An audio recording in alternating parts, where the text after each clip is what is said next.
Bom dia, meus amados! Mais um dia de leitura do livro de Deuteronômio. Hoje vamos ler o capítulo 10, o capítulo 11 e o capítulo 12. Na verdade, espero que você tenha lido esses três capítulos. Se você não leu, é bom que você leia e desfrute dessa leitura maravilhosa. Hoje nós vamos fazer um comentário aqui sobre os três capítulos para que nós possamos ter uma visão panorâmica. O capítulo 10, Moisés continua uma narração, na verdade, parece que ele pula um pouco a história para ir logo lá na frente, quando o Senhor manda ele fazer 2 tábuas de pedra. Isso é assim que está escrito no comecinho do capítulo 10. Ele diz: naquele tempo me disse o Senhor, lavra 2 tábuas de pedra como as primeiras. E aí ele já nos faz lembrar que quando ele desce do monte lá, que o povo está adorando, o bezerro de ouro, Arão, porque é disso que ele termina falando 9, que Deus tinha se irado com Arão, com o povo. Naquele momento ele também quebra as tábuas que o Senhor tinha feito. Mas agora o Senhor manda ele fazer 2 tábuas de pedra. E interessante aqui como Moisés, nesse texto, ele dá uma conotação um pouco diferente à Arca da Aliança. Porque sempre a Arca da Aliança é tratada como um lugar do trono de Deus, da manifestação da presença de Deus. E aqui nesse texto, Moisés coloca o valor das tábuas, né? Porque ele diz que era para ele fazer as tábuas, né?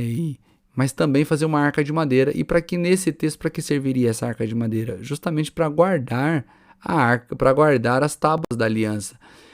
Não é que ele está desprezando a arca, nem a importância dela, é que nesse momento ele está enfatizando a importância das tábuas, a importância da lei escrita. Né? Quando ele vai lá para o 6, ele vai falar sobre a morte de Arão, aí que você começa a ver que ele não está seguindo bem uma ordem cronológica, porque ele termina o 9 dizendo que o Senhor queria matar Arão, e aí ele orou para que aquilo não acontecesse. Quando a gente chega aqui no capítulo 10, ele fala sobre aquele momento onde Deus fala para ele fazer 2 tábuas, lembrando que isso é bem no começo ainda lá, quando eles se rebelam contra o Senhor. E aí já entra aqui falando sobre a morte de Arão, e aí vai falar sobre a escolha dos levitas para serem a tribo que serviria ao Eterno. E os levitas, ele vai enfatizar que os levitas não tinham herança, não tinham parte de herança. Quer dizer isso? É que na distribuição de terra, os levitas não receberiam terra. A herança dos levitas seria o próprio Senhor. E ele vai enfatizar durante todo o escrito aqui que eles não deveriam negligenciar os levitas, ou seja, eles deveriam cuidar, compartilhar com os levitas as bênçãos de Deus, para que eles tivessem o que comer, para que eles tivessem suprimento, porque eles estavam ali para servir o Senhor, e o povo deveria servi-los para que eles estivessem em alinhamento com os planos de Deus. E aí Moisés, no verso 10, vai dizer: fiquei no monte 40 dias e 40 noites como da primeira vez, e o Eterno me ouviu, também como da primeira vez, e ele concordou em não destruir vocês. Veja que aqui ele faz o link com o capítulo 9, né, quando ele está orando para que Deus não destrua o povo. Quero pular com você lá para a porção do 14 ao 18, no capítulo 10. Ele diz assim: olhem à sua volta, tudo que vocês veem é do Eterno, os céus acima e além, a terra e tudo que existe nela, mas foi pelos antepassados de vocês que o Eterno se apaixonou.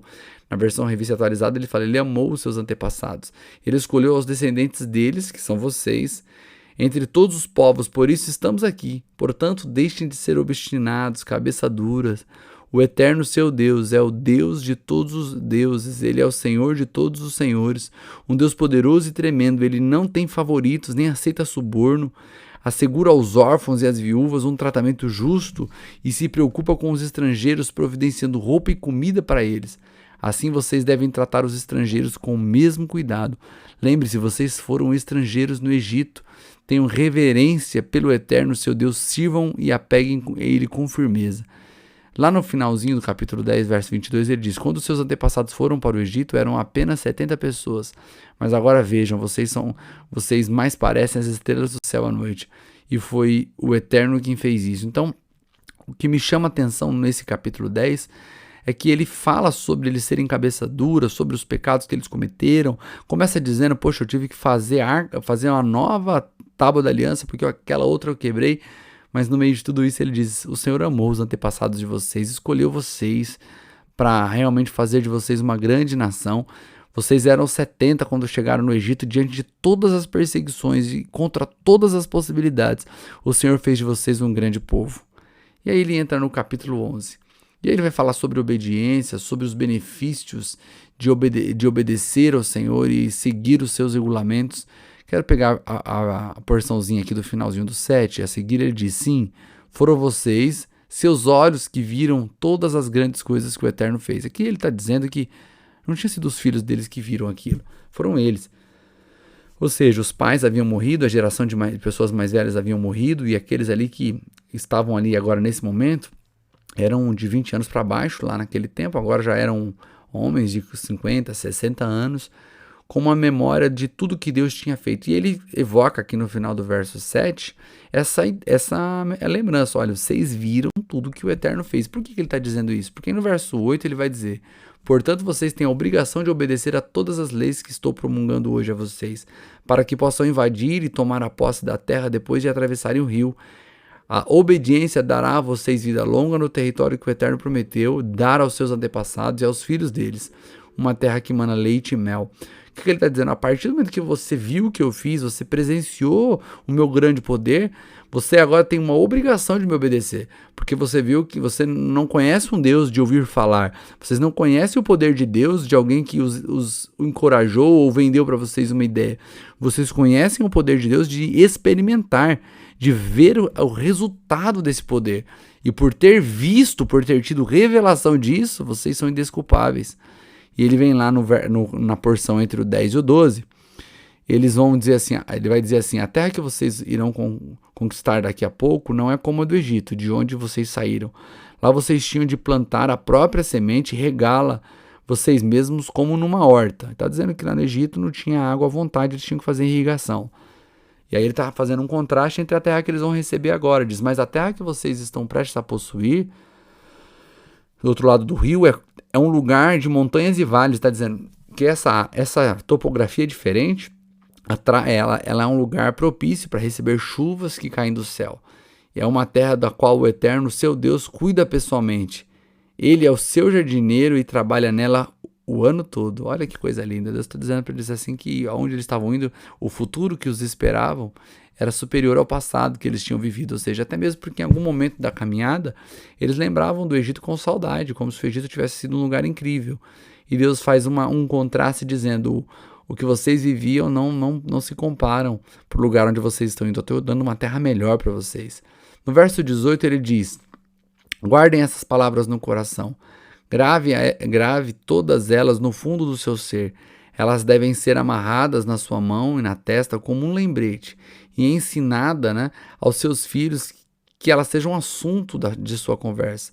Onde quer que vocês estiverem, sentados em casa, andando pela rua, que elas sejam repetidas desde a hora em que vocês se levantam até amanhã, até de manhã, até a hora de cair na cama à noite. Elas devem ser escritas no batente da porta das casas e nas portas de suas cidades, para que vocês e seus filhos tenham vida longa na terra que o Eterno prometeu dar aos seus antepassados, que ela seja de vocês enquanto houver céu acima da terra. Coisa linda, o Senhor de novo falando através de Moisés sobre a importância dessas palavras não estarem só lá dentro da arca, nas tábuas. Essa palavra deveria estar no coração, essas palavras deveriam estar nos lábios, essas palavras deveriam ser assunto da mesa, essas palavras deveriam ser assuntos do caminho, para que os filhos ouvissem que essas palavras do Senhor pudessem gerar para essas famílias prosperidade e continuidade diante da herança que o Senhor havia dado a eles. Na revista atualizada, a partir do verso 26, começa a falar sobre a bênção e a maldição. Vai dizer assim, eis que hoje eu ponho diante de vós a bênção e a maldição. A bênção quando cumprirdes os mandamentos do Senhor, o vosso Deus, que hoje vos ordeno. A maldição se não cumprirdes os mandamentos do Senhor, o vosso Deus, mas vos desviardes do caminho que hoje vos ordeno, para seguires outros deuses que não conhecestes. Quando, porém, o Senhor teu Deus te introduzir na terra que vai possuí-la, então pronunciarás a bênção sobre o monte Gerizim e a maldição sobre o monte Ebal. Nós vamos falar um pouco mais sobre isso lá para frente, a partir depois do capítulo 20, vai voltar a falar sobre isso, sobre o monte Ebal e o monte Gerizim. E aí nós vamos falar um pouco mais sobre essa cena, mas só para te localizar, esse monte tinha um vale ali, e era um lugar bem no centro de Canaã, e 2 montanhas, uma de cada lado, e o Senhor estava preparando ali um ritual de memorização para eles, quando eles entrassem na terra, para que eles pronunciassem diante do povo, nesses montes, quais seriam as bênçãos que os acometeriam caso eles obedecessem, mas também as maldições que chegariam até eles caso eles desobedecessem. E aí nós vamos entrar no capítulo 12, é o último capítulo do dia de hoje, e aqui ele vai falar um pouco sobre a adoração e o tipo de culto. E aqui a grande questão do capítulo 12, pelo menos até o verso 14, é falar sobre a forma que o povo da terra adorava e que o Senhor não queria ser adorado daquele jeito. Interessante que ele não vai dar muita ênfase agora no capítulo 12 sobre os deuses que os povos adoravam. Ele está dando ênfase ao como e ao local. E parece que ele está corrigindo uma questão aqui, justamente de falta de ordem, falta de entendimento, uma adoração aleatória que surge na mente de cada um. Ele vai dizer o que o povo lá daquela terra adorava em vários lugares, que tinham vários lugares de culto, era para destruir tudo e eleger um lugar só que o Senhor havia escolhido. Então ele fala sobre centralidade da adoração em um local que o Senhor havia escolhido, mas ele também enfatiza muito a maneira. E quando chegamos no verso 8, eu estou aqui do 8 ao 12 na versão parafraseada da mensagem, ele diz: abandonem de vez a maneira em que vocês costumavam agir, cada um fazendo o que quer. Até agora vocês não chegaram ao alvo, ao lugar de descanso, à herança que o Eterno, seu Deus, está dando a vocês. Mas a partir do momento que atravessarem o Rio Jordão e se estabelecerem na terra que o seu Deus está dando a vocês como herança, ele dará o descanso de todos os seus inimigos à sua volta e vocês poderão se estabelecer e viver em segurança. Daí em diante, levem tudo que estou ordenando ao lugar que o Eterno, seu Deus, escolher, marcar o seu nome e instituir como local de encontro entre vocês e ele. Seus sacrifícios e ofertas de perdão, os dízimos, as dádivas especiais, o melhor da sua oferta prometidas em voto, celebrem ali, na presença do Eterno, vocês e seus filhos, escravos e até levita que vive na sua região, porque ele não tem herança. Então, dizendo que muitos levitas morariam em várias regiões, mas teriam um lugar certo para oferecer sacrifício a partir de agora, para entregar os dízimos, para comer junto à oferta de perdão e participar ali das grandes festas. Não seria mais em qualquer lugar. O que está mostrando aqui que Deus iria corrigir de dentro da comunidade os costumes pagãos que foram sendo adquiridos ao longo do caminho e durante todos esses anos no Egito, e agora tendo que entrar numa terra que estaria impregnada de costume pagão. Está dizendo, a partir de agora não tem mais isso de vocês fazerem como vocês desejam, da forma que vocês acham. A partir de agora existe um jeito, uma forma, uma maneira, e assim é que vocês precisarão agir. E o Senhor estabelece um lugar justamente para poder estabelecer uma forma que de fato o agradasse. Lá no verso 19, no capítulo 12, ele vai dizer: tomem cuidado durante o tempo em que viverem na terra, para nunca negligenciar os levitas. Aqui ele está dizendo sobre a importância de cuidar dos levitas.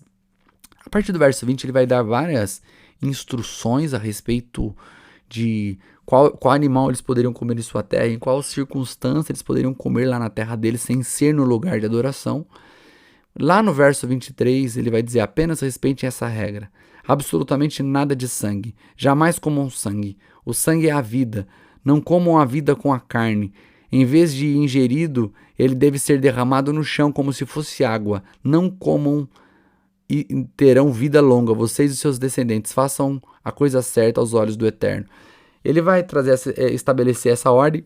Você vê que essa ordem é tão importante que lá na frente os apóstolos vão mantê-la, sobre o fato do cristão, assim como o judeu, não poder comer sangue. E quando nós falamos de comer sangue, nós estamos falando de o sangue como alimento, Como alimento ele não pode ser ingerido porque ele é vida. Agora, nós não vamos nem entrar aí na discussão de outros usos para o sangue que a medicina escolheu, mas aqui ele está falando de alimento, de comer, encher o estômago com o sangue de um animal. Isso não agradava a Deus, e ficou muito claro que isso era uma ordem absoluta. No verso 26 a 27, do 26 em diante, ele vai começar a falar sobre como tinha que ser o sacrifício. Ele vai falar de novo que a carne não podia ter sangue. Ele vai falar sobre ficar atentos a obedecer essas ordens, transmitir para os filhos. E aí o verso 29 ele vai dizer assim: quando o Eterno seu Deus expulsar as nações da terra que vocês vão invadindo, depois que ele as afastar do caminho e vocês a desolarem e se estabelecerem na terra, não cedam às curiosidades pelo estilo de vida deles, depois de eles terem sido exterminados. Não se encantem com os deuses deles, pensando, como será que era quando eles adoravam seus deuses? Talvez seja interessante experimentar essa vida. Não façam isso com o Eterno. Eles cometeram todo tipo inimaginável de pecado com seus deuses. O Eterno odeia o estilo de vida deles, porque eles chegaram a queimar os filhos vivos como oferta aos seus deuses.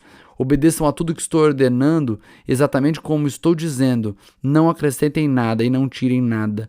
O Eterno está dizendo assim, quando vocês chegarem lá, que vocês verem toda a configuração das cidades deles, os locais de adoração, pode ser que surja uma curiosidade, talvez vocês se encantem pelo estilo de vida deles. Mas Moisés deixa claro, Deus detesta o estilo de vida deles.